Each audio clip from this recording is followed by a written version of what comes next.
Só mais um minutinho e a gente já inicia.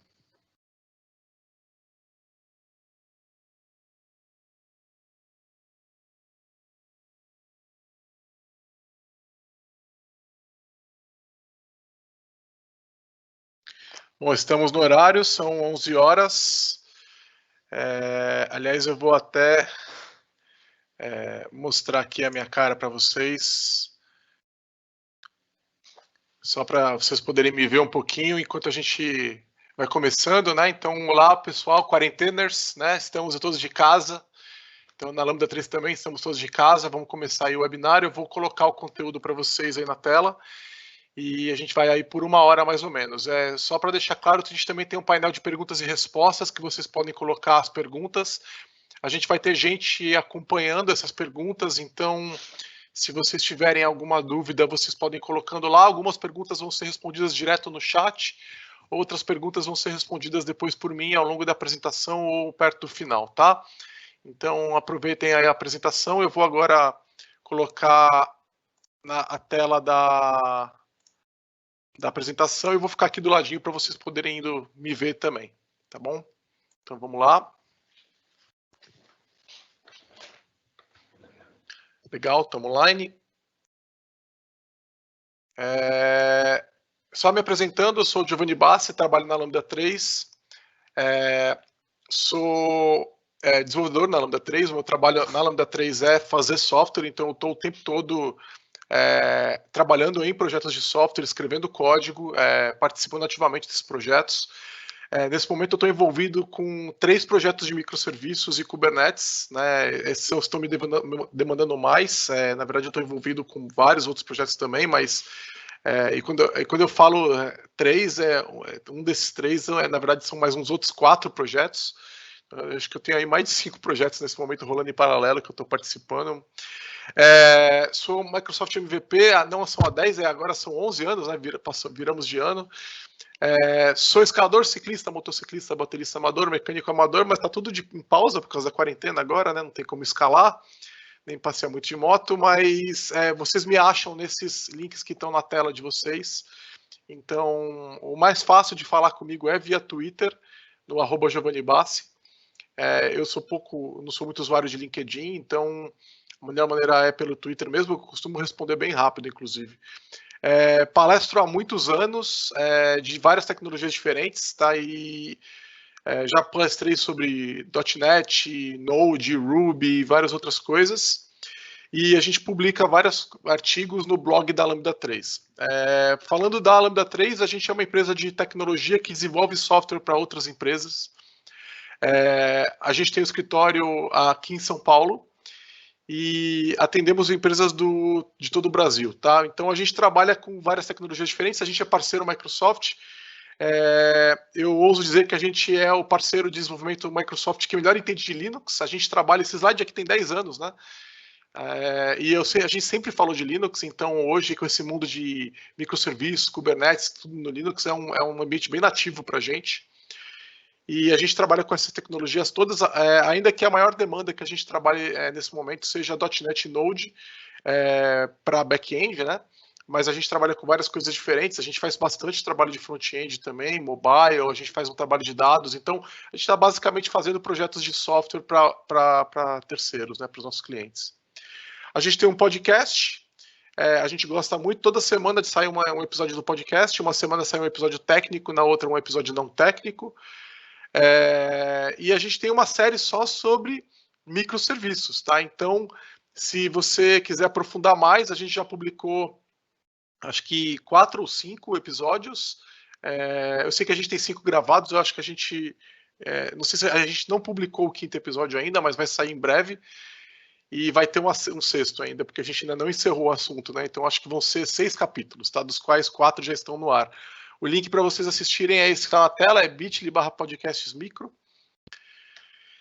E a gente tem vagas, então se você quer trabalhar com essas coisas todas, a gente tem vagas também. Então, além de estar fazendo isso para os clientes, o que é um negócio muito legal, a gente tem se divertido muito internamente com o pessoal da Lambda que está fazendo esses trabalhos. E se você quer ser uma dessas pessoas, a gente tem vagas. E nesse momento a gente está todo mundo remoto, né? Então, as pessoas que estão entrando na Lambda, elas estão full time remoto. A gente não sabe como é que vai ser depois que acabar a quarentena, né? mas a ideia é que talvez a gente tenha pessoas que vão continuar remotas depois, essas pessoas que vão entrar. Então a gente está avaliando, de repente, contratar pessoas de outros estados que não vão vir para a Lambda, né? Então está tudo no ar nesse momento, como todo mundo está com muita coisa no ar, né? Então vamos entrar no conteúdo da palestra, e eu começo essa palestra deixando claro sobre lições aprendidas, né? Então, deixando claro que a primeira regra de distribuição de sistemas é não distribua, né? Então, você não deveria estar distribuindo a sua aplicação, a não ser que você precise muito. Tá? Extremamente complexo o desenvolvimento de microserviços. Tá? Microserviço é a distribuição de sistemas levada ao limite, tá? Onde você está pegando cada serviço e separando do restante da aplicação. Vão ter cenários onde isso faz sentido e vão ter cenários onde isso não faz nenhum sentido. Tá? Então, a minha recomendação para vocês é avaliar se vocês realmente precisam de sistemas distribuídos, tá? De microserviços. Tá? Então, se você não tiver realmente necessidade, nós vamos falar de alguns dos motivos para fazer isso nessa apresentação. Eu recomendo que se você não tiver essa necessidade, você não faça. Tá? Então, microserviços é muito legal, mas você deveria fazer só em caso de extrema necessidade. Então, vocês estão avisados. Essa apresentação é para que, depois que você decidiu, então, beleza, é isso que você quer mesmo, então, vamos embora, vamos te dar algumas ideias de coisas que a gente já viu e que a gente recomenda que você fique atenta ou atento. Então, nós vamos falar de alguns princípios, nós vamos falar de comunicação entre serviços, nós vamos falar de DevOps, que é uma das partes mais complexas, e nós vamos concluir no final, tá? Lembrando que vocês podem ir perguntando aí no Q&A, né? Tem um painel de perguntas e respostas que a gente está observando, tá? Vamos começar pelos princípios. Por que você construiria uma aplicação de microserviços, né? Quais são os motivos para você fazer isso? Você quer ter um sistema que é global, né? Então você quer atender demandas de todo o planeta, né? E essa é uma demanda que pode ser atendida com microserviço, mas não necessariamente você precisaria de microserviços para isso, tá? Você tem hoje, principalmente quando você estiver na nuvem, né? Você pode trabalhar com outras arquiteturas. Alta disponibilidade, de fato, esse é um dos principais motivos para usar microserviços e é um dos que a gente mais erra também, tá? Então, microserviços têm uma grande capacidade de te entregar alta disponibilidade, mas se você não tomar cuidado e errar em alguns detalhes de arquitetura, que eu vou mencionar em breve, você pode acabar na prática matando a sua disponibilidade, ficando mais indisponível do que você era antes com o monolito, tá? Então, mas a alta disponibilidade, se bem feita, ela pode ser atingida com microserviços, sim. Tá? Porque os microserviços utilizam técnicas que a gente conhece há muito tempo, que são meio que obrigatórias quando você está nessa arquitetura, que vão te ajudar a ter alta disponibilidade. Um custo operacional eficiente, isso aí é um negócio delicado, né? Como você está distribuindo vários pedaços da aplicação, você pode escalar, né, só as partes que te importam e não escalar as partes que têm uma demanda menor, te levando a um custo operacional eficiente. Sim, isso é fato, isso pode acontecer, mas é importante pesar também porque o desenvolvimento da aplicação ele pode ficar mais caro. Aliás, ele vai ficar mais caro. Então, você tem que pesar o custo de processamento dessa aplicação contra o custo de desenvolvimento, que vai ser muito maior, tá? E vocês vão ver ao longo dessa apresentação por que ele é maior. A escalabilidade, esse eu diria que é o principal ponto, tá? Esse é o principal motivo que muitas empresas vão trabalhar com microserviços, para poder escalar linearmente. E, de fato, microserviços têm a capacidade de escala linear em cenários que talvez fossem muito difíceis para um monolito escalar. Tá? Então, realmente vão existir cenários em que, se você quiser escalabilidade, você vai ter que ir para microserviços. E eu diria que, na maioria dos cenários que a gente trabalha normalmente, não são esse cenário de demanda de escala que seria bom para microserviços, tá? Mas alguns deles vão ser realmente importantes e microserviços vão te dar uma capacidade de escala muito interessante, tá? Mais uma vez, é bom observar em que cenário você está e se você realmente precisa de microserviços para poder escalar. Uma aplicação moderna, hoje feita com .NET Core, com Node, com Java, ela tem uma capacidade de escala mesmo no monolito. Então você vai ter que observar se o teu monolito nessas tecnologias modernas e bem feito também não escalaria, tá? Por que eu estou sempre comparando, né? Voltando para o aviso do começo dessa apresentação. Porque o desenvolvimento com o monolito ele acaba sendo muito mais barato, tá? E muito mais fácil de manter, e a gente sabe que o cenário de legado nas corporações ele não é um cenário muito positivo. E quando você está com microserviços, esse cenário legado de dificuldade de manutenção e evolução, ele pode ficar muito pior com microserviços, tá? Então, é por isso que eu estou sempre fazendo esse contraponto, e vocês vão ver mais algumas vezes, tá? Então, o que é uma arquitetura de microserviços? O tamanho do serviço ele pode importar para você. Então, qual que é esse tamanho, né? Não existe um consenso sobre o tamanho do serviço, né? E vão ter bastantes opiniões diferentes sobre isso. Não tem uma literatura final sobre isso que fale, olha, o tamanho é X. E, aliás, eu recomendo nos nossos podcasts a gente discutiu bastante sobre o tamanho do serviço.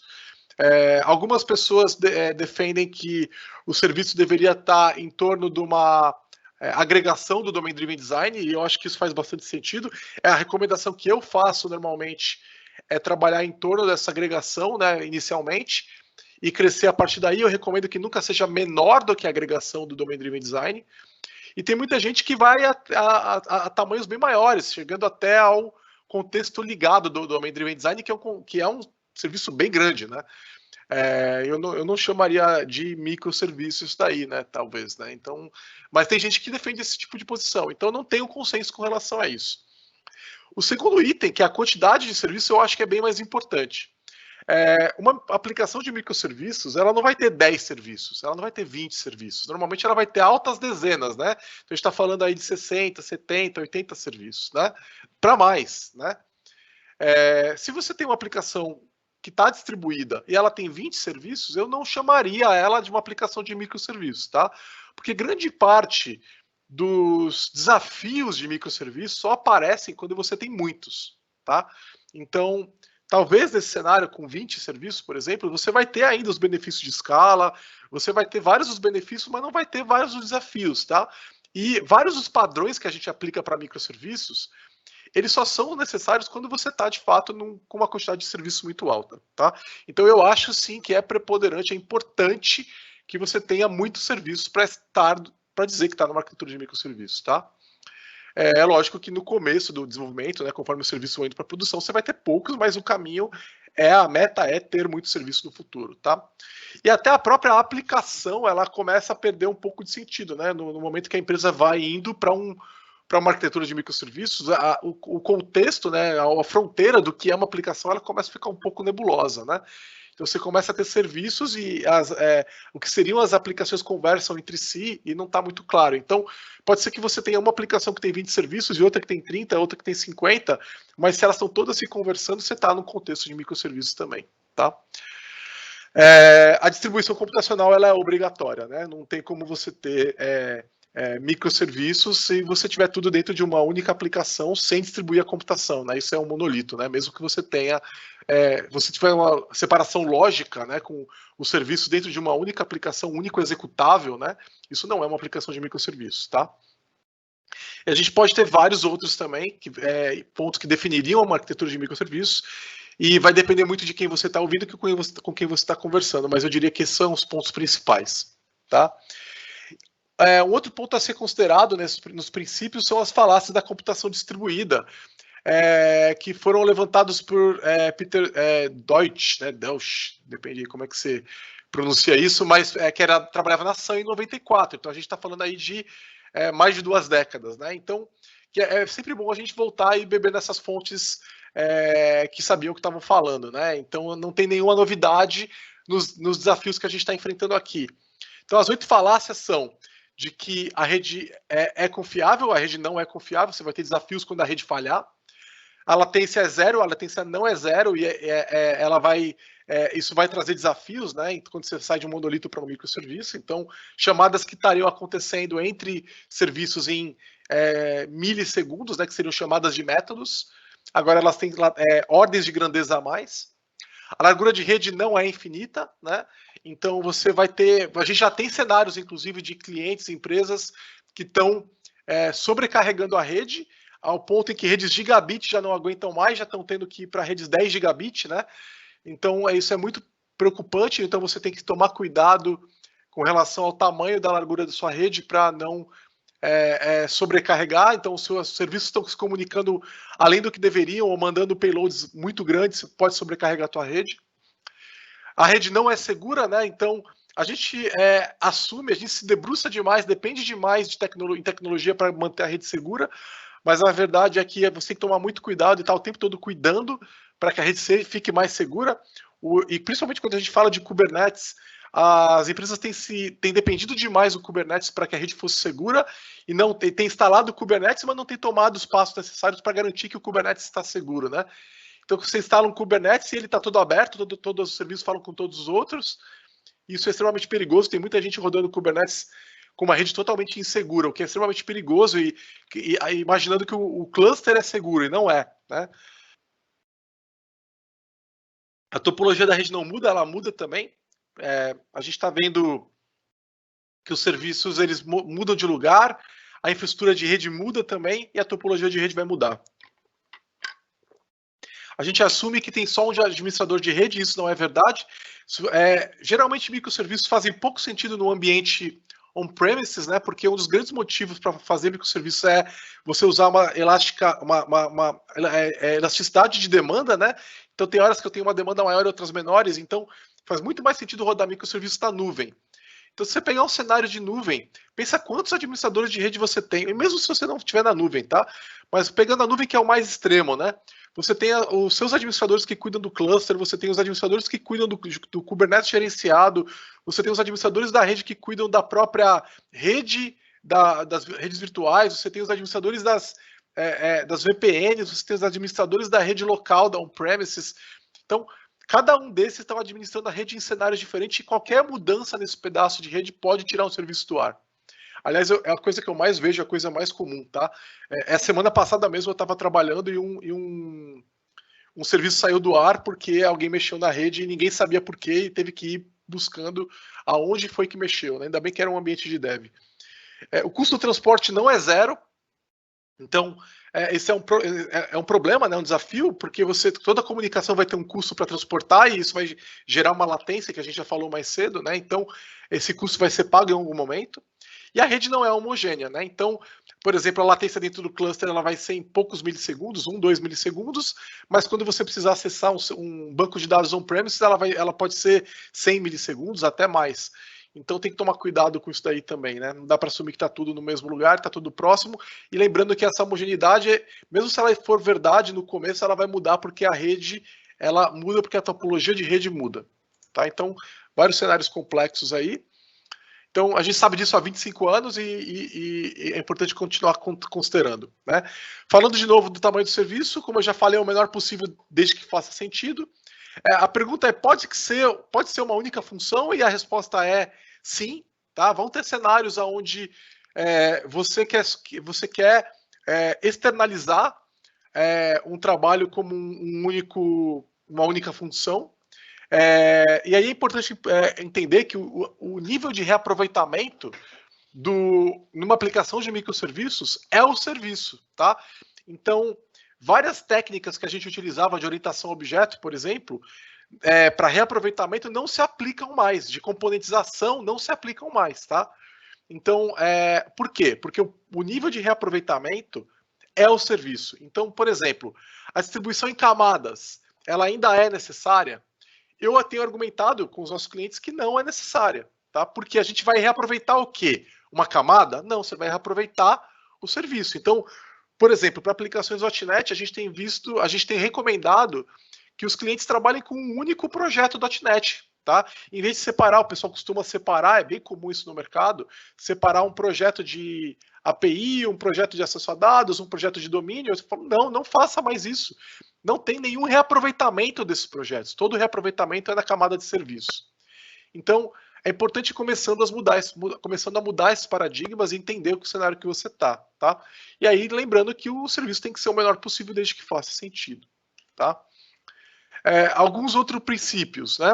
Utilitários comuns devem se transformar em pacotes. Por que eu quero dizer com isso, tá? Normalmente, a maior parte da sua aplicação de microserviços, né, a maior parte dos serviços, vão estar em uma única tecnologia, tá? E aí vai ter muito trabalho parecido nesses projetos, tá? Nesses serviços. E aí, então, por exemplo, a configuração de rastreabilidade, de login, né, de monitoramento, tratamento de exceção, tudo isso é um trabalho muito comum que vai ser feito em todos os serviços. E aí cada empresa tem a sua particularidade em como tratar isso, né? E aí a recomendação é que essas particularidades virem pacotes, tá? Então se a sua aplicação é Node, pacotes NPM, se é .NET, pacotes NuGet, e por aí vai, tá? E aí eu já aproveito para voltar no assunto da tecnologia. Existe uma falácia de que se você for trabalhar com microserviços, você vai poder ficar usando várias tecnologias diferentes, tá? Então você vai fazer um serviço em Java, outro em .NET, outro em Node, outro em Rust. E isso simplesmente não acontece, tá? É irreal discutir isso daí. Por quê? Porque a equipe de uma empresa, ela vai ter que conter todos os profissionais ela teria que conter os profissionais para todas essas tecnologias. E para a maioria das empresas, isso simplesmente não é factível, tá? Então, imagina que a tua empresa tem que manter um time de Java, um time de .NET, um time de Rust, um time de JavaScript. Isso não é factível, tá? E aí você teria que ficar criando esses componentes, esses utilitários, para todas essas tecnologias. O custo de desenvolvimento explode, tá? Então, o que eu tenho recomendado, tá? Que você tenha uma tecnologia que é a principal, e aí, hoje em dia, eu vou falar mais tarde sobre isso, mas na prática faz pouquíssima diferença, tá? A maioria das tecnologias modernas, ela dá conta muito bem. Então, se for Java, .NET, Node, que são as principais, né? Mas também se for PHP, se for Ruby ou qualquer outra coisa, tá? Razoavelmente moderna, ela vai funcionar muito bem, tá? É importante ficar atento com ao quanto a tecnologia está adaptada para o cenário de microserviço. Mas mesmo se você pegar um .NET antigo ou um Java antigo, ele vai funcionar. Ele não vai ficar tão bom quanto o .NET ou um Java moderno, mas ele vai funcionar, tá? Eu não recomendaria usar as versões mais antigas e desatualizadas, mas vai funcionar. Então, não é factível ficar em várias tecnologias. Então, escolhe uma tecnologia principal e escolhe uma tecnologia para altíssimo desempenho. E aí vai ser uma tecnologia, normalmente em nível de sistema. Então, por exemplo, Rust, C++, Go, C, alguma tecnologia dessas para trabalhar demanda de altíssimo desempenho, tá? E a outra tecnologia para trabalhar todo o resto, tá? Lembrando que se você foi para uma tecnologia foi para uma arquitetura de microserviços, você já não tem altíssimo desempenho, tá? Fora do serviço, porque está tendo tanta comunicação de rede que a comunicação de rede mata a tua performance, tá? O teu desempenho já sofre ali, tá? Mas de repente você tem um trabalho que tem que ter bastante processamento num único serviço. Para esse processamento, você pode avaliar uma tecnologia que tem um desempenho melhor, mais perto do sistema, como uma tecnologia como Rust, por exemplo, que é bastante moderna, mas também é bastante rápida, né? O problema do Rust, né, eu até tuitei isso daí ontem, é que a gente está com pouca adoção, né?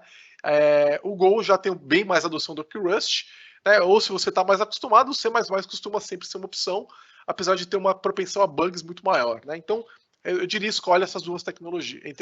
Escolhe duas tecnologias e fica com elas, tá? Outra coisa é separar o código da aplicação do código de infraestrutura. E, em geral, se você escolhe uma boa tecnologia para rodar o serviço, você já consegue fazer isso, tá? Então, por exemplo, minha recomendação, eu já vou falar mais sobre isso, é trabalhar com Kubernetes e containers. E quando você faz isso e adota uma tecnologia de Service Mesh, boa parte do código de infra já sai da aplicação, tá? Ele vai rodar na infraestrutura mesmo.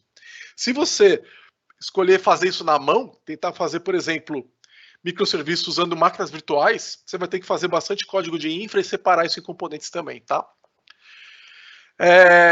criar uma fachada bem definida, né? Então, quais são os containers, quais são os serviços que vão estar rodando na fronteira, porque normalmente as políticas de rede são diferentes, a maneira de rodar a autenticação também é diferente, a autorização também é diferente. Então, é entender quem está na fachada e trabalhar nesses caras diferentes, tá? Segurança é diferente. Serviços nunca compartilham banco de dados, e isso é um princípio extremamente importante. Eu vou frisar isso, é muito, muito importante. Não há nenhum cenário onde é aceitável serviços compartilharem banco de dados. Cada serviço tem o seu próprio banco de dados. E aí sim vale a pena você escolher o melhor banco de dados para o serviço, tá?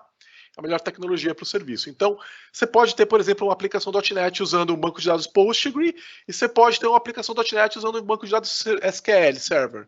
Você pode ter uma outra usando, por exemplo, um MongoDB ou um outro banco qualquer, tá? Então, um banco de grafo, por exemplo, tá? Você poderia fazer isso daí. No entanto, cada serviço tem o seu próprio banco de dados. Esse fato vai te trazer uma série de desafios. Eu vou só plantar aqui uma discussão para vocês avaliarem, tá? Como é que você trata transações? Né? Como é que você trata relatórios? Né? Então, um serviço que depende de outro, os dados estão em bancos de dados separados, você não consegue fazer join entre esses bancos. Você não pode fazer conexão entre bancos de dados de serviços diferentes. Isso também quebra a regra. Tá? Então, como é que você agrega dados? Tá? Então, são desafios que você vai ter que resolver. Tá? Já falei antes, aproveitar a elasticidade computacional da nuvem, né, para poder escalar e desescalar. Se você está on-premises, você pode escalar, mas não pode desescalar porque a infraestrutura está paga e você, na prática, está jogando dinheiro fora. Tá? Considere rastreabilidade e monitoramento. Se você não estiver trabalhando com esses caras, você vai sofrer muito. Eu vou falar daqui a pouco alguns exemplos de como fazer isso. E a gente teve um episódio do podcast que a gente falou bastante sobre isso. Então, eu recomendo também vocês voltarem e ouvirem. E você vai estar eventualmente consistente. Não vai ter transação fora do serviço. Tá? E aí você vai ter que usar técnicas de compensação quando existe um problema em algum serviço e você precisava rodar uma transação distribuída, né, que na prática não é uma transação distribuída. Tá? Algumas opções de tecnologia, plataformas para você rodar serviços, tá? Functions, e aí a gente está falando de um Azure Functions ou um AWS Lambda, por exemplo, tá? Não recomendo, principalmente por causa do lock-in, tá? Quando você começa a desenvolver com Functions, por exemplo, com AWS Lambda, você nunca mais consegue sair da AWS, tá? E mesma coisa para qualquer outra nuvem, tá? Para Azure, você está preso no Azure, tá? Por outro lado, é fácil de operar, é fácil de escalar, e é, entre aspas, serverless, né? Porque tem um servidor ali, você só não está configurando esse nome. Esse nome é muito ruim, porque se você fosse chamar alguma coisa que você não configura o servidor de serverless, os PaaS de aplicação também seriam serverless, né? Outra vantagem, geralmente, de Functions é a reação a eventos, né? Que também costuma ser bem legal, mas você já tem como resolver esse problema com outras tecnologias também, tá? Contra são os tempos de warm-up em alguns cenários, tá? Então, várias tecnologias demoram para começar a atender. Então, e também quando você começa a escalar, então se a sua demanda aumenta muito, muito rápido, elas demoram um pouquinho para começar a atender, tá? E às vezes é mais tempo do que você tem. O tempo máximo de execução, todas as plataformas têm esse problema, então, normalmente 5 minutos, né? Então, se você precisa fazer um processamento mais longo, você não consegue. E restrições no desenvolvimento, normalmente o desenvolvimento para essas plataformas são do jeito delas e não do teu, tá? Então, por exemplo, eu sei subir, debugar a aplicação Node. Beleza, debugar a aplicação em tal ambiente de functions é diferente, tá? Então, as ferramentas de desenvolvimento, elas são diferentes, tá? E você vai ter que aprender e ficar preso nelas. Outra opção é palácio de aplicações, também não recomendo. Então, assim, nesse caso, a gente estaria falando de um Azure App Service, né? Ferramental super moderno, fácil de trabalhar o desenvolvimento, fácil de fazer a release, suportam containers, todos eles suportam containers, o DevOps fica muito fácil, é barato, você tem uma autoescala automática também, é muito fácil de configurar, baixíssima complexidade, você pode usar as suas ferramentas de desenvolvimento, você não fica preso nas ferramentas da nuvem, né, do ambiente de nuvem, mas você tem uma liberdade de design de rede muito menor, e o problema maior é que você está preso a distribuição dos serviços, ela vai estar em vários pedacinhos diferentes e você nunca vai ver o todo, tá? Ver o todo para espaços de aplicações é muito difícil, tá? Você não tem, por exemplo, como montar um grafo de que serviço chama tal serviço, por exemplo. Fica muito mais difícil você fazer isso e você vai ter que fazer tudo na mão, tá? Então, sim, você tem a aplicação em si está fácil de gerenciar, o serviço em si está fácil de gerenciar, mas a aplicação como um todo está super difícil, tá? E você tem um altíssimo lock-in também, você não sai de Azure App Service e vai para o Elastic Beanstalk num piscar de olhos, tá? É muito mais difícil, tá? Containers. Containers é a minha recomendação principal, então vamos usar containers para microserviços, tá? Você vai ter paridade entre os ambientes, dev, homologação, produção e qualquer outro, tá? Então, o que acontece no ambiente está acontecendo nos outros ambientes também, então, e está acontecendo na máquina de desenvolvimento, tá? Se o container rodou em dev, ele tem que rodar em homologação, ele tem que rodar em produção, tá? Salvo erros de configuração que você pega muito facilmente, tá? Não, a aplicação em si, ela tem que funcionar, tá? Então, o container isola isso daí. Tá? Aquele cenário da minha máquina funciona, ou em dev funciona, ou em homolog funciona, e em prod não, ele não existe mais. Tá? O DevOps ficou fácil, você tem que saber fazer, né? Mas ele ficou bem mais fácil. Tem umas particularidades que você vai ter que aprender. Não tem restrições no desenvolvimento, então hoje em dia você consegue desenvolver normalmente, debugar, é super tranquilo. Tem zero de lock-in, todas as tecnologias que envolvem containers, elas são open source, tá? Então, é o verdadeiro multi-cloud ou on-premises, né? Você está livre de qualquer lock-in. Total liberdade no design da rede, tá? Então, a gente tem como criar políticas de rede, escolher como é que aquela rede vai funcionar. Ela pode ser serverless, e aí a gente tem, por exemplo, no Kubernetes, um projeto chamado Virtual Kubelet, que permite que você tenha o node de execução virtual, então você não tem também que gerenciar os nós, tá? Ele pode escalar infinitamente também. Ele é mais, o contra a gente vai ter que ele é mais caro, normalmente ele vai ter um custo um pouco maior mesmo, e o custo de desenvolvimento também é mais caro, tá? Mas por que ele é mais caro, né? Para operar, né? Para o ambiente de execução é mais caro, porque tem muitas tem ferramentas de operação que estão rodando nesses clusters que estão medindo tudo o que está acontecendo. Então, tudo aquilo que você teria que fazer na mão nos outros ambientes, ela é feita de forma automatizada num ambiente com containers e estão rodando, esse ambiente que está avaliando tudo que está rodando ali, ele tem um custo, né? E a complexidade é muito maior, tá? Você não entra num ambiente de microserviços com containers facilmente. Você vai ter que preparar toda a tua equipe de desenvolvimento, toda a tua equipe de operações. Essa preparação ela não é barata, a propensão a erros é altíssima. Então, a complexidade é o maior problema do ambiente de containers, tá? E quando eu estou falando de containers, né, eu estou basicamente falando de Kubernetes. Por quê Kubernetes? Kubernetes ganhou a guerra de orquestração de containers. Tá? A gente está vendo aqui do lado direito, vocês estão vendo o Docker Swarm, que basicamente virou legado. Né? Eu não estou vendo mais ninguém, de fato, começando projetos com Swarm. Tá? Você tem o Azure Service Fabric, é uma boa opção, mas só se você está preso no ambiente Microsoft. Tá? E mesmo assim, eu recomendaria que você observasse Kubernetes. Tá?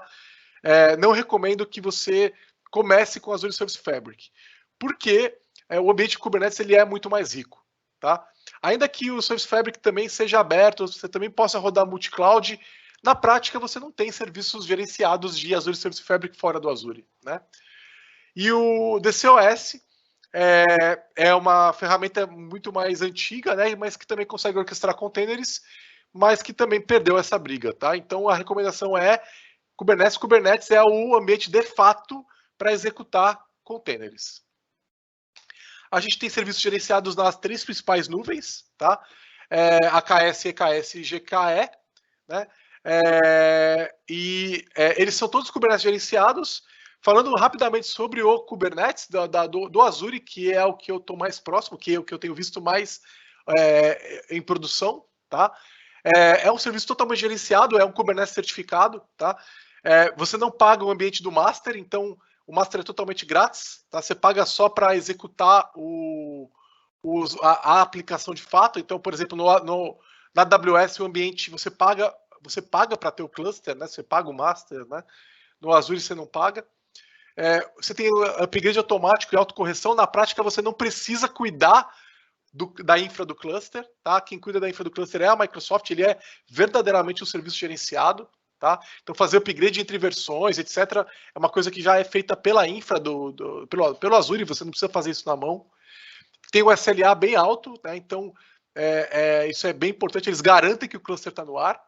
A escala dele é absolutamente transparente, tá? Então você fala, me dá mais um nó, e ele tem inclusive autoescala, né? Então, se a demanda de processamento ficar muito alto, você tem como autoprovisionar nós a mais, e a rede é totalmente customizável, tá? Então é um ambiente bem legal, eu gosto bastante de trabalhar com AKS, tá? Falando de Service Mesh,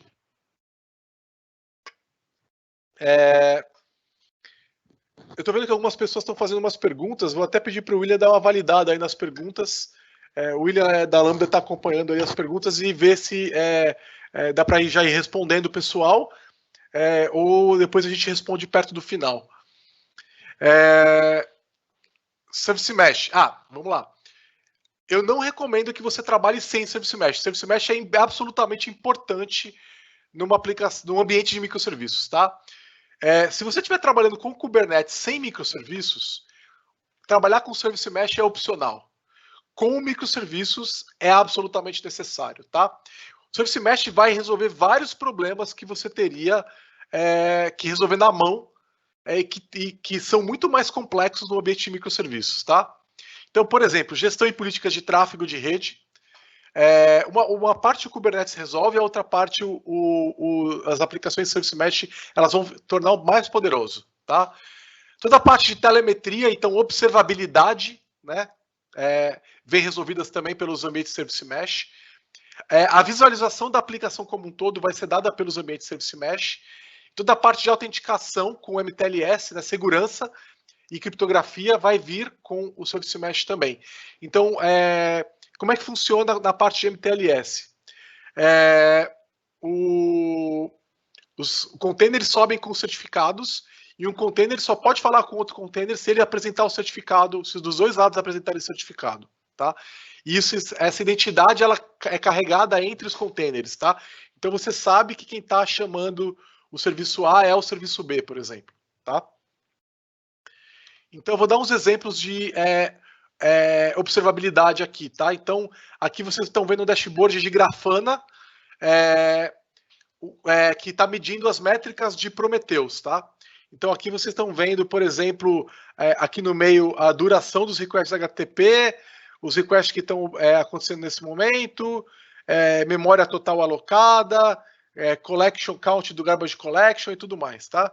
Então vocês estão vendo, aqui a gente está vendo inclusive dados internos de memória do .NET, tá? Até o número de collections do garbage collector, tá? Então a gente consegue chegar nesse nível aí, tá? Esse caso aqui é um caso real de aplicação que a Lambda está trabalhando, tá? A topologia de rede, aqui é um outro caso real, tá?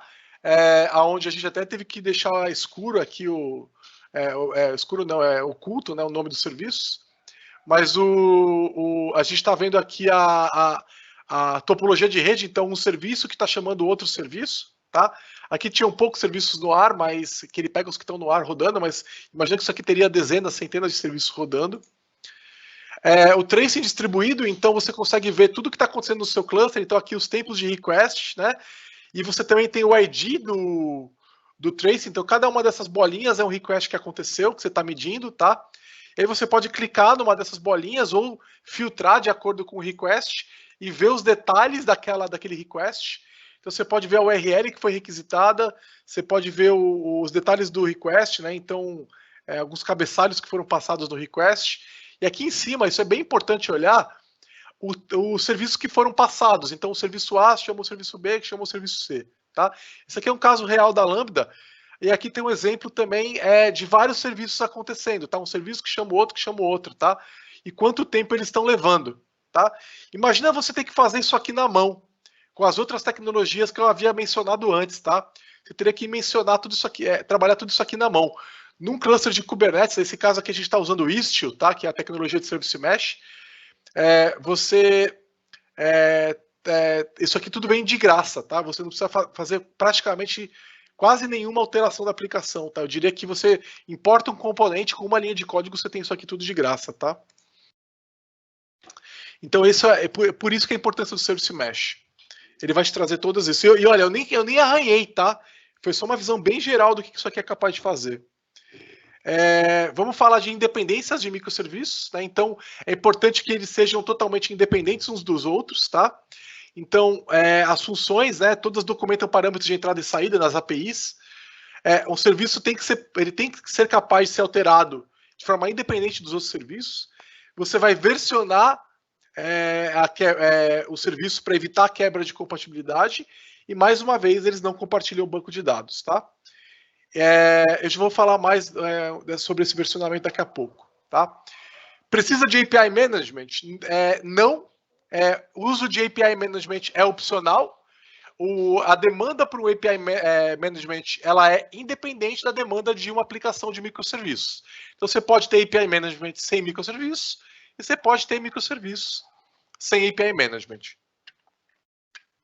E ele vai te dar segurança, escalabilidade, throttling na borda, né? Pode ser útil, mas depende do cenário, e pode ser desnecessário se você usa Kubernetes. Várias das coisas que o API Management te ofereceria, o Kubernetes já te oferece nativamente com o Service Mesh, tá? Então, pode ser totalmente desnecessário, você tem que avaliar, tá bom? Então, por exemplo, a parte de segurança, autenticação, escalabilidade, um Service Mesh resolve para você, tá? Lembrando que não se usa o API Management dentro do cluster, tá? O API Management ele fica para fora da sua estrutura, tá? Ele seria a tua fronteira. Você vai sempre versionar o teu cluster. Você começa em desenvolvimento uma versão latest, né? Quando você for para produção uma versão 1.0, você tem regras para quebra de versão. Então, para ir da versão 1.0 para 2.0, tá? Então, eu vou dar um exemplo aqui, tá? Então, eu tenho a V1, um serviço de pedidos. Eu estou criando um pedido. Eu passo o valor cliente produtos e eu retorno ID, valor cliente produtos. Então, eu retorno tudo que você me passou mais o ID. Com a boca seca. Tá, então, sem quebrar a compatibilidade, eu posso ignorar o valor. Eu vou passar a calcular o valor. E notem que eu estou, nesse caso, retornando também os descontos, tá? Então, não tem problema eu retornar mais coisas do que eu retornava antes, tá? Isso eu não quebrei versão. Se por acaso eu estiver passando a exigir mais coisas do que eu exigia antes, por exemplo, aqui eu estou pedindo um vendedor, tá? Nesse caso, eu estou quebrando compatibilidade. Então, eu estou saindo da V1 e indo para a V2. E se eu parar de retornar o cliente, que é o que eu retornava na V1, então eu estou tendo que mudar a versão também, tá? Então, estou exigindo mais coisas na entrada, estou retornando menos coisas na saída, isso é quebra de compatibilidade. E claro, se você mudar o comportamento do serviço também, você também tem que quebrar o número da versão, tá? Como é que eu trato o legado? O legado normalmente ele é mais lento, né? Então você tem que tomar cuidado para esse atraso de velocidade não vazar para dentro do cluster. Então normalmente é muito comum a gente trabalhar algum tipo de cache. Usar o legado sempre como criar um serviço que vai funcionar como uma camada de anticorrupção para evitar que problemas do legado vazem para dentro do cluster. Então imagina que você está trabalhando com um legado que trabalha com troca de arquivos, por exemplo, né? Você não vai ficar vazando esse conceito de troca de arquivos para dentro do seu cluster. Você vai criar um serviço que tem uma API REST ou GraphQL, alguma coisa de RPC, alguma coisa assim, que ele vai fazer troca de arquivos com o seu legado, não todos os seus outros serviços que estão dentro do cluster, tá? Ele vai ser essa camada de anticorrupção. e o tamanho o menor possível, mantendo o padrão. Mas às vezes o legado é tão complexo que esse serviço que abstrai o legado, ele acaba ficando um pouco maior mesmo, tá? Não tem muito o que fazer. Vou falar um pouquinho de comunicação entre os serviços. Já falei aqui dos protocolos, né? REST, GraphQL, o RPC. Na prática faz pouca diferença, tá? O que eu te diria é que dentro do cluster, o ideal é trabalhar o protocolo mais eficiente possível, tá? E aí, os três não fazem muita diferença, né, com relação à eficiência, tá? O REST, para fora do cluster, eu diria que é essencial. Eu evitaria falar GraphQL e RPC para fora do cluster, basicamente porque são tecnologias e padrões pouco adotados e pouco compreendidos, então pode ser que nem todos os usuários dos microserviços estejam preparados, tá? Principalmente se você está integrando com terceiros. Mas dentro, tanto faz, você pode escolher o que for melhor para você. Com relação à serialização, aí já é importante que você fiquem atentos. Para fora do cluster, o padrão deveria ser JSON, tá? XML em nenhum cenário mais hoje em dia, tá? Para fora do cluster, JSON, que é o que todo mundo conhece. Dentro do cluster, eu recomendo que vocês avaliem protobuffer, tá? Porque é uma tecnologia de serialização bem mais eficiente, tá? E protobuffer pode ser usado, normalmente é muito usado com gRPC, né? Mas você não é obrigado a fazer protobuffer com gRPC, tá? Você pode fazer protobuffer com REST, por exemplo, tá? Que eu acho uma opção totalmente legal. É importante também avaliar timeout, né? Como é que você vai fazer timeout de serviços e também distribuído, né? O retry e o circuit breaker, tá? Então, eu vou falar mais de circuit breaker daqui a pouco. E o retry, né? Como é que você faz retry? Então, o serviço falhou, você vai chamar ele de novo? Quantas vezes? Tem que tomar cuidado, porque retry pode derrubar uma aplicação, tá? E sempre trabalhar um correlation ID, que eu já vou mostrar também como é que funciona. Então, como é que funciona o circuit breaker? O padrão vem da elétrica, né?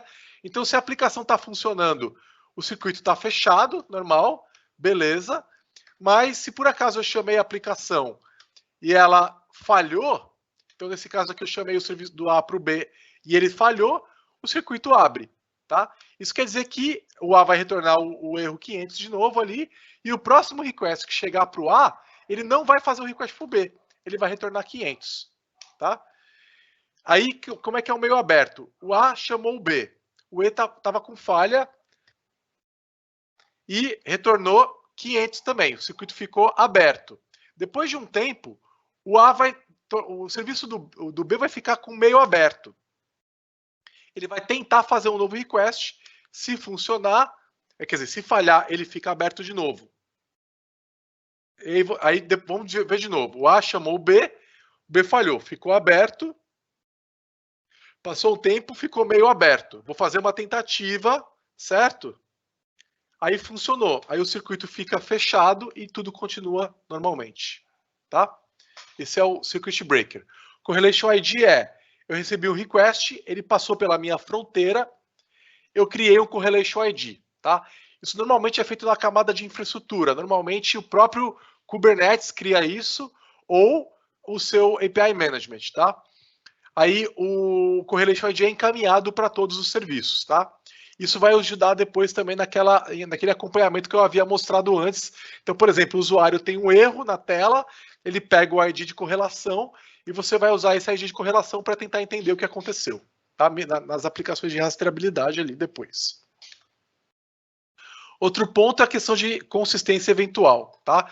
Você não vai trabalhar com consistência imediata em nenhum cenário. Por quê? Porque isso vem de um teorema bem antigo, já que é chamado teorema CAP, onde você é obrigado a escolher entre consistência, disponibilidade e particionamento. Como você já escolheu o particionamento, você está distribuindo a aplicação, você vai ter que abrir mão ou de consistência ou de disponibilidade. Você não quer abrir mão de disponibilidade porque você escolheu o microserviço justamente para ter disponibilidade. Então você vai abrir mão de consistência imediata. Tá? Você vai ter disponibilidade e particionamento. Isso quer dizer que a consistência vai ser eventual, ela vai acontecer em algum momento no futuro e não de forma imediata. Então não há transações, não existem transações. Tá?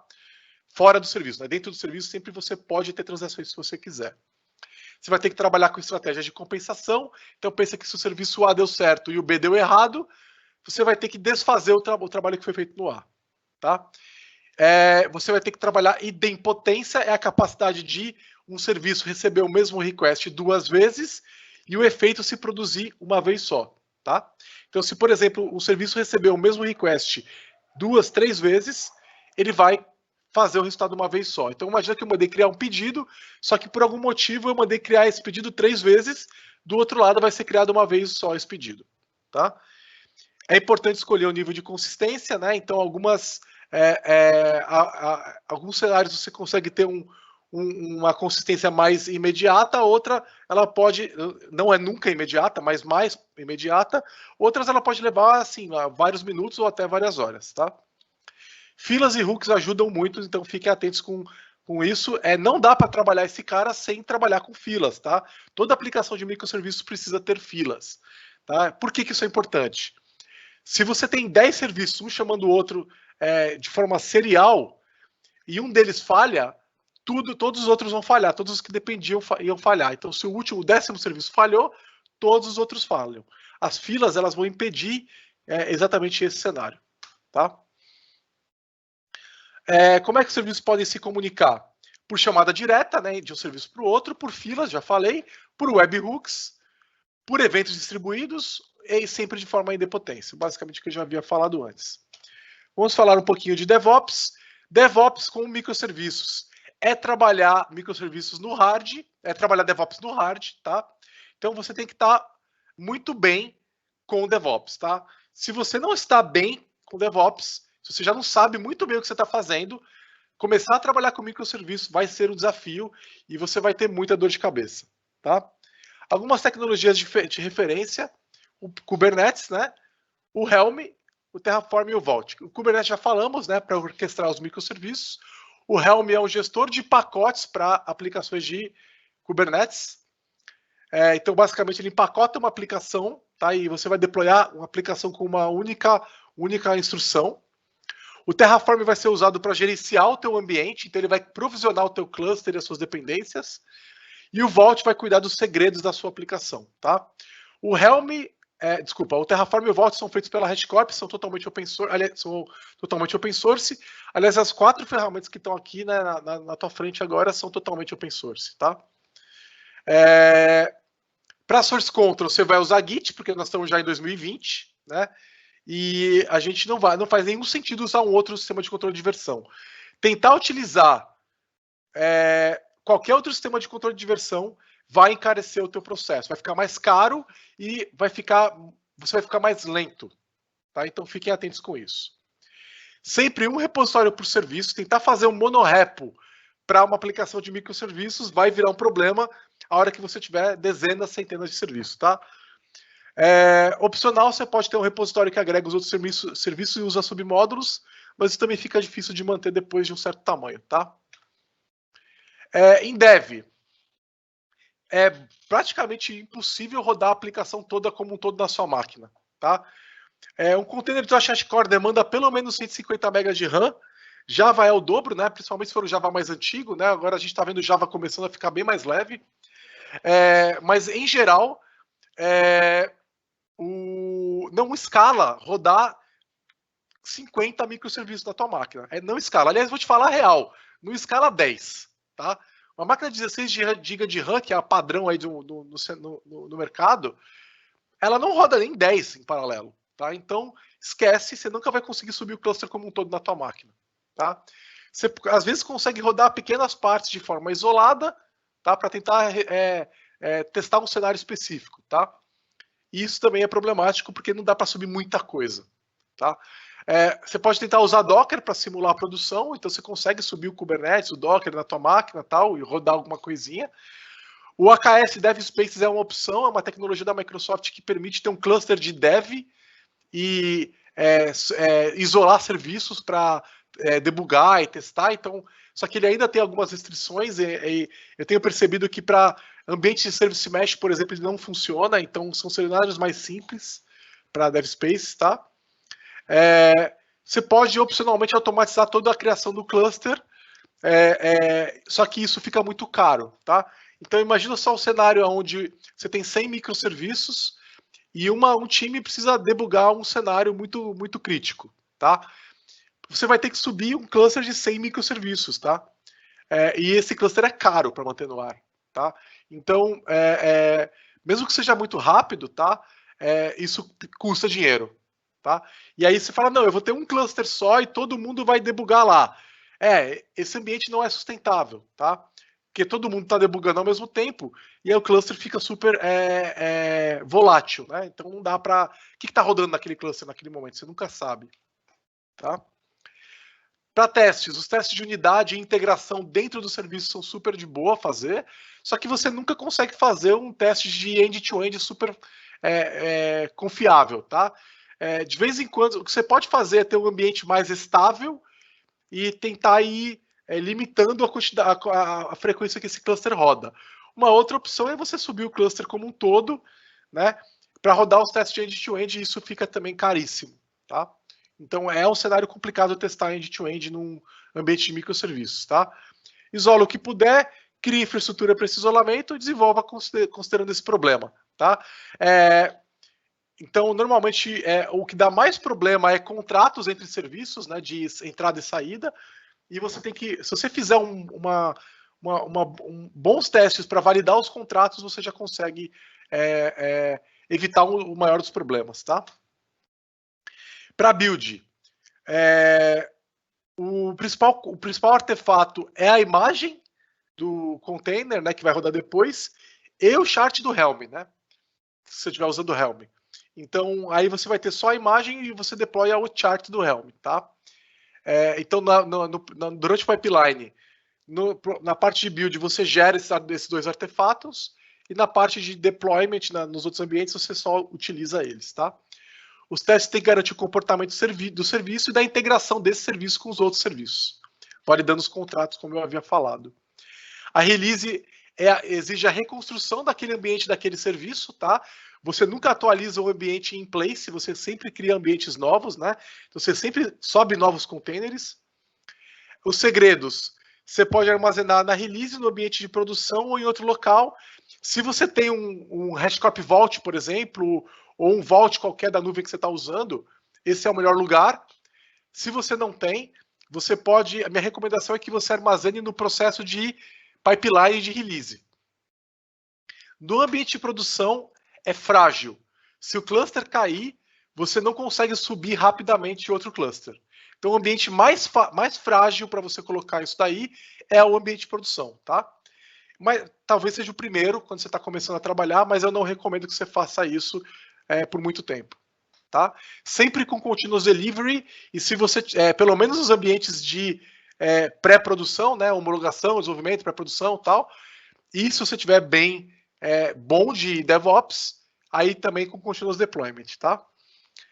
Ambiente de redundância e failover sempre mantido atualizados quando você faz a release em produção. Você faz a release também nos ambientes de failover e mantém eles atualizados, tá? Tecnologia de back-end faz pouca diferença, já falei, e de front-end também faz pouca diferença. Hoje, se você usar Angular, React ou Vue, não faz nenhuma diferença, tá? As três vão funcionar super bem para um ambiente de microserviços, não faz diferença nenhuma. Para concluir, minha recomendação microserviços é muito legal, oferece muitas opções de arquiteturais interessantes para resolver cenários de demanda de alta escala que você não consegue resolver com monolitos, tá? Recomendo para que você considere esses cenários. E uma das coisas que eu não falei aqui, aliás, é bem importante, é você não trabalhar com... avaliar se a sua demanda que você tem não é possível ser resolvida com o que eu chamo de mini serviço. Em vez de fazer 200 serviços, faz 20, tá? Você vai ter vários dos benefícios e quase nenhum dos problemas, tá bom? Eu vou dar uma olhada aqui nas perguntas agora que vocês colocaram.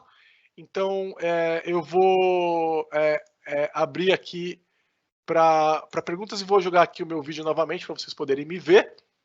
Então, vamos ver aqui as perguntas de vocês.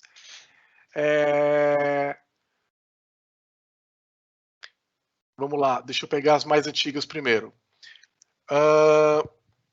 A live está sendo gravada? Sim, está sendo gravada. Então, a gente vai depois liberar isso no nosso canal do YouTube, tá? Então, se vocês quiserem ver de novo, vai estar no canal do YouTube da Lambda 3. Uma pergunta do Fernando Simões. Pensando em CQRS, eu poderia ter um microserviço de escrita e um de leitura? Ou faz sentido o mesmo serviço ter 2 bancos de dados, um especializado em leitura e outro para escrita? Não faz sentido ter 2 serviços, um para escrita e outro para leitura, tá? Seria o mesmo serviço, tá? Porque tentar sincronizar isso daí ficaria impossível organizar isso daí, tá? Eu recomendo que você faça um serviço só e 2 bancos de dados. O Felipe Goulart pergunta quais são as principais diferenças entre a observabilidade com Application Insights em comparação com Prometheus, Jagger, Grafana, Kialer e tudo mais. Tá, a diferença é lock-in, você tá preso na nuvem da Microsoft, e algumas métricas são mais que você vê no cluster, elas incorporam todos os serviços. O Application Insights ele olha um serviço só, tá? Eles resolvem problemas diferentes também, tá? O Application Insights vai te olhar bem mais dentro da aplicação, né?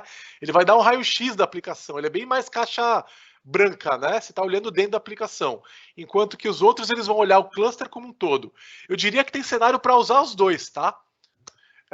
Resolve problemas diferentes. O Azure Metrics, por outro lado, resolve alguns problemas parecidos, tá? Então, tem que tomar cuidado, porque o Azure Metrics vai estar resolvendo problemas parecidos que o Prometheus resolve, por exemplo, tá? Como vocês testam as integrações entre os microserviços? Normalmente, em processo de build, ou você testa só os serviços e os contratos, ou você vai testar num ambiente mais estável, tá?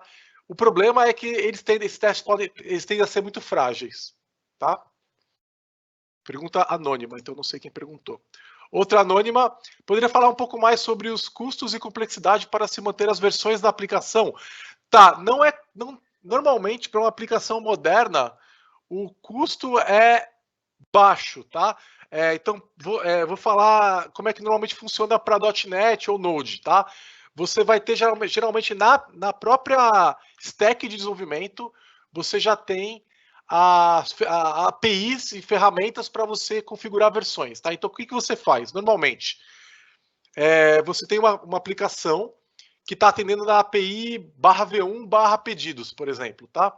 Aí você quer mudar a API de pedidos. Na mesma aplicação, no mesmo serviço, você cria o /v2 e todo o código novo para atender o v2. E aí, no próximo deploy, você vai subir v1 e v2. O mesmo serviço atende v1 e v2, tá? Você também poderia subir um outro container que atende só v2, que fala com o mesmo banco de dados. Aí você teria 2 containers, o de v1 e o de v2. Por que eu não recomendo isso? Porque, em geral, V1 e V2 ainda compartilham alguma lógica de negócio. E aí você teria que ficar copiando código ou usando componentes internos. Isso é complicado, tá? Minha recomendação é você usar no mesmo projeto V1 e V2. E aí, normalmente, a infra cuida disso, tá? A própria infra de código. Então, o próprio, por exemplo, o ASP.NET Core vai ter APIs para isso, tá? Pergunta... Essa apresentação vai ser gravada? Sim, vai ser gravada, já falamos. Aqui já teve a pergunta aqui, o William respondeu de forma privada, então vamos lá.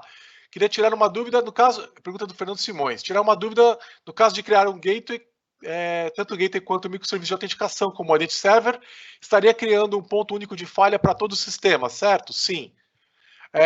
Porque tanto se o gateway ou o serviço de autenticação cair, não seria mais possível chegar nos demais serviços. Sim. Como podemos contornar isso? Existe uma forma melhor de fazer isso? Né? Sim, você pode, primeiro, tem alguns serviços, é muito comum que tenha alguns serviços que são mais críticos, tá? Um serviço de Identity Server, ele já é mais crítico. E normalmente o Identity Server eu não colocaria o Identity Server nem como microserviço, tá? Porque o Identity Server tem uma interface gráfica, ele tem um front-end, né? Então, eu colocaria o Identity Server uma aplicação que você pode rodar no próprio Kubernetes e colocar ele para autoescalar, para trabalhar as questões de falha e tudo mais. Então, como é que você deixa o Identity Server mais resiliente? Tá? Roda ele num ambiente mais resiliente. Então, você pode rodar ele desde um Azure App Service, por exemplo, ou até dentro do cluster de Kubernetes. Mas ele é um ponto único de falha. Tá? E vão ter outros serviços que também vão ser, você tem que evitar, mas o serviço de autenticação, ele é, de fato, um mais complicado. E as técnicas para manter isso daí são as técnicas normais de resiliência, tá? De serviço. Então, você vai ter mais de um container do ar e por aí vai, tá? Pergunta anônima, se vai ser gravado, sim. Consigo fazer idempotência. Do Leonardo Takato. Consigo fazer idempotência que você mencionou? Qual é a técnica? Bom, vamos lá. Idempotência é um negócio complicado pra caramba de fazer, tá? Normalmente, você encaminha o ID do request e você avalia se o ID do request ele já foi trabalhado, tá? Ou se você está puxando um item da fila, você valida o ID do item da fila, tá? Existem algumas tecnologias de fila, como Kafka, por exemplo, que garantem entrega somente uma vez, tá? Então a infra pode te ajudar também, mas o Kafka é usado para eventos, não para fila, né? Não recomendo o uso de Kafka para fila por problemas de escala, na maneira com que você escala os workers, tá? Mas basicamente você vai usar o ID do item que está chegando para você e aí você evita trabalhar ele mais de uma vez, tá?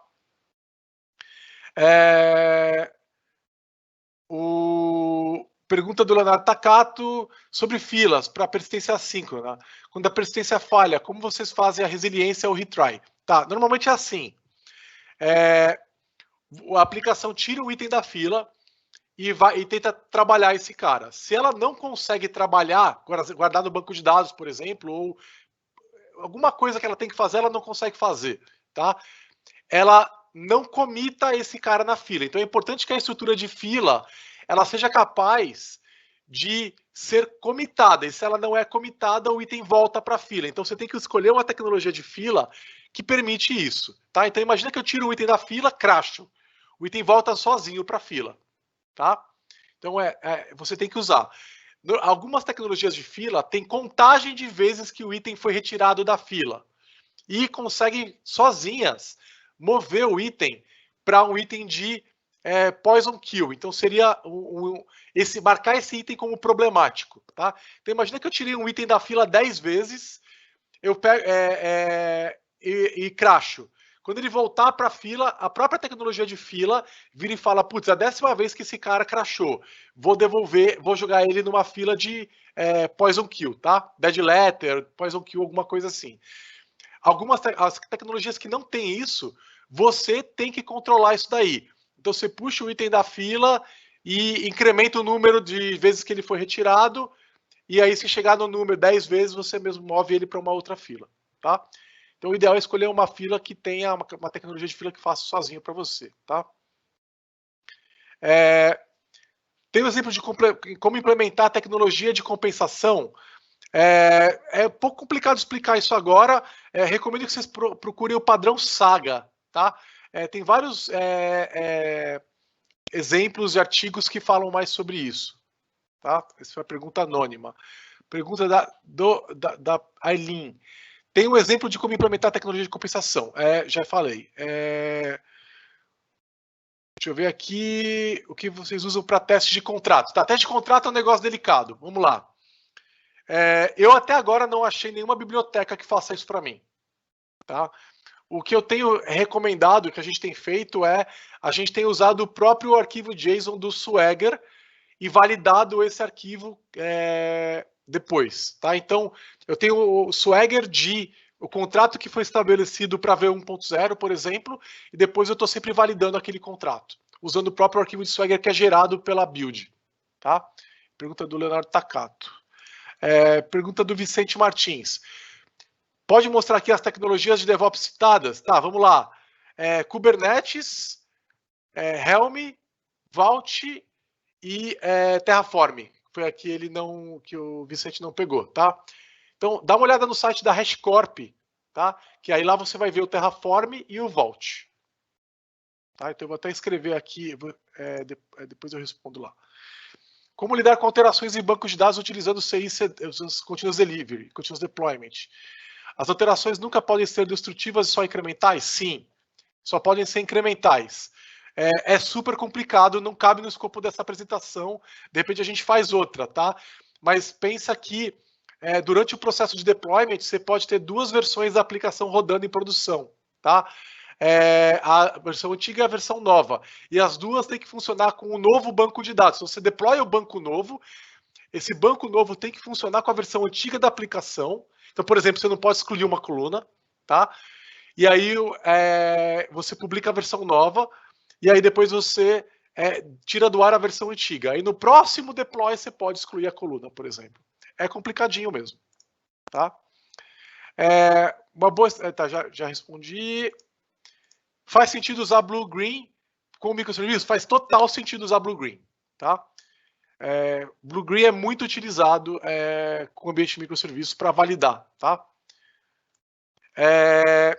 Giovanni, uma pergunta do João. Numa conversão de um sistema legado, por exemplo, RP, que tem um único banco de dados, como fazer a quebra de um banco de dados para cada microserviço? Vixe, nossa senhora. Vamos lá, João, isso é muito complicado, cara. Conversão, você está falando de reescrita, né? Tem uma técnica que é bem interessante, chamada de estrangulamento, tá? Onde você vai roubando funcionalidades do legado e levando para a aplicação nova. Isso não é específico de microserviços, tá? E aí você vai... A técnica para ir trabalhando os serviços é basicamente manter o legado vivo enquanto mantém as técnicas de microserviços que eu mencionei ao longo dessa apresentação. Não é fácil e talvez isso vá poluir um pouco o seu ambiente, tá? Então é complicado, cara, e acho que não vai ter uma receita pronta, tá? Então isso exige muito mais entender o negócio e ir propondo a resposta para cada cenário específico. Não compensa mais usar Datadog do que usar Prometheus e Jagger? Olha, Prometheus e Jagger, eles estão mais adaptados, tá? Mas você pode usar Datadog, tem bastante gente que usa, tá? Inclusive tem gente que substitui, tá? Por isso, tá? Datadog veio antes, né? É de um momento anterior. Então, a impressão que eu tenho é que para o ambiente de Kubernetes, Jagger, e o pessoal pronuncia Jäger também, né? Mas aqui no Brasil também Jagger, Prometheus e Jagger estão mais adaptados. Essa é a impressão que eu tenho, tá? Quando se trata de execuções com muitos casos de testes, o mais indicado seria o uso de Docker? Não, você pode usar os testes sem Docker ou com Docker, tanto faz, tá? Você deu um overview do Circuit Breaker, mas como ele funciona na prática? Quando o serviço B falha, eu guardo esse resultado no Redis? Não, pelo amor de Deus. Tá, no ambiente de microserviços, olha, o estado de falha, né, meio aberto tem que estar na infra, tá? Normalmente, quando você está trabalhando com Service Mesh, já tem técnica para você colocar isso na infra. Então, por exemplo, utilizando o Istio. E aí você coloca uma política de Circuit Breaker, tá? Fazer na mão, muito complicado. E qual é o problema de fazer na mão? O estado da aplicação falhando tem que estar naquele serviço que está falhando, e não no serviço que está chamando. Tá? Senão, imagina que você tem 10 serviços chamando o serviço X. Tá? Todos eles vão começar a chamar, vai começar a falhar, cada um deles tem o estado de falha do serviço X. E isso é problemático. Tá? O estado de falha deveria estar no serviço X. Então, você tem que colocar isso na infra. É complicado. Por isso que eu falei que é importante usar um Service Mesh. Tá? É mais comum fazer autenticação na borda ou em cada serviço? Quais as vantagens? Vamos lá. As duas existem e as duas são válidas. Tem empresa que faz autenticação na borda, né? E considera todo o cluster como um ambiente seguro. E tem empresa que autentica em todos os serviços. Qual é o problema, tá? De fazer em todos os serviços? Tem um custo adicional de validação, tá? Qual é o custo de não fazer? Você tem um custo maior de uma possível invasão. Então, vamos lá. Comunicação entre serviços. Eu quero que o serviço B só possa ser chamado pelo serviço A. Se você está implementando MTLS usando o Service Mesh, você já garantiu isso. Você já está dizendo, ninguém pode chamar o serviço B a não ser o A, e isso está garantido na infraestrutura de rede. Se você não tem um certificado, você não chama o serviço B. Beleza? Se é isso que você quer garantir, MTLS resolveu. Tá? Não, eu quero garantir a identidade do usuário. Tá? A identidade do usuário pode ser propagada num header, num cabeçalho qualquer. Beleza? Que não é o cabeçalho criptográfico, que não demanda toda a complexidade de autenticação. Tá? Então, o serviço A chama o serviço B em nome do usuário João, por exemplo. Tá? Você garantiu a autenticação entre os serviços, você sabe que ele está... que é o serviço A chamando o serviço B e que o usuário é o João. Acabou ali. Então, é importante entender que é possível fazer isso. Você pode encaminhar o JWT de autenticação entre todos os serviços e isso também vai funcionar. Tá? Então, tem empresa que faz de um jeito, tem empresa que faz de outro. Tá? Importante sempre é fazer a autenticação na borda e colocar uma política que fala quais serviços estão disponíveis na borda. Então, alguns serviços não podem ser chamados pela fronteira, outros podem. Tá? A pergunta do Iago Henrique. Como identificar que uma aplicação existente deve ser migrada e refatorada para microserviços? A princípio é assim, não deve. Né? Não deve. Aí você fala assim, mas eu preciso escalar. Aí a pergunta é, dá para escalar sem microserviços? Dá. Então não deve. Mas eu preciso disponibilidade global. Legal. Dá para ter disponibilidade global sem microserviços? Dá. Então não faz microserviços. Então é assim, é por exclusão. Tá? E você começa assim, não faz. Até a hora que chegar alguma coisa e falar assim, cara, microserviços só tal cenário resolve. Tá? Então é basicamente assim, é por exclusão. Do João, numa conversão de sistema legado, já vimos. Já respondemos. Tem um exemplo de complementar, já falamos. Quais são as técnicas mais eficientes para não precisar rodar o cluster na máquina local? Não entendi a pergunta. Então, para não precisar rodar o cluster na máquina local. Olha só, você sempre vai precisar, eu recomendo que o desenvolvedor sempre rode o cluster na máquina local. Então, se é um projeto de Kubernetes, que tenha o Kubernetes na máquina e saiba deployar a aplicação no seu Kubernetes local e entenda como isso funciona. Tá? Até porque os artefatos que vão rodar em produção vão ser feitos pelo time de devs junto com o time de ops. Isso é DevOps. Né? Então, não tem essa de não rodar o cluster na máquina local. Tá? Você tem que rodar. Um microserviço que necessita de alguma informação cadastral que é mantido pelo legado. Não entendi a pergunta. Eu acho que assim, eu preciso falar com o legado e eu tenho uma informação cadastral que está no legado. Beleza. Você vai criar um microserviço que abstrai esse legado. Tá? A não ser que o legado tenha uma API legal que você possa usar. Então, se o legado tem uma API REST que você possa chamar, tudo bem, você chama direto, não tem problema. Mas se é um legado antigo, que tem que usar técnicas antigas, que não respeitam as técnicas que a gente está usando dentro do cluster, aí você tem que fazer um serviço que abstrai aquele legado.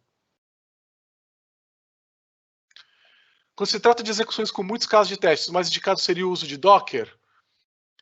Não, você pode rodar os testes com Docker ou sem Docker se tiver muitos casos de testes. Tá? O uso de Docker é independente. Tá? Você vai usar Docker quando você... vamos lá, por que você usaria Docker em testes? Tá? Então, você pode fazer todo o build dentro do container. Tá? O problema é que normalmente vão ter coisas que não funcionam. Então, por exemplo, eu preciso... o cenário que eu peguei agora, segunda-feira, eu preciso reportar para o SonarQube as métricas do build. Dá para fazer isso no container? Às vezes não dá. Tá? Até dá, tá? Mas você vai ter que fazer um containerzão lá. Tá? Dá para rodar os testes dentro do container com Docker? Dá. Aí você vai ter que tomar cuidado para pegar os artefatos produzidos de teste, por exemplo, os resultados de code coverage e tudo mais, e publicar. Mas dá. Aí, por que você faria isso? por causa de isolar o ambiente, né? Eu quero isolar o ambiente dos testes no container, tá? Durante o processo de build. Dá para fazer os testes no container na minha máquina de desenvolvimento? Dá também. Aí qual é a vantagem? Aí tem uma vantagem interessante. Por exemplo, eu estou rodando numa máquina Windows e eu quero fazer os testes numa máquina Linux. Legal, aí você faz os testes no container, executa os testes lá dentro, você garante que ele está rodando no mesmo ambiente que vai rodar em produção. Beleza, é um cenário que vale a pena e você pode trabalhar dessa forma. Então o Docker vai ser usado basicamente para você estar mais próximo do ambiente de produção. Pergunta do Danilo. Pode falar sobre Service Discovery? Como compartilhar? Tá, vamos lá. Num cluster de Kubernetes, o Service Discovery já vem de graça. Tá? Então você não precisa fazer nada.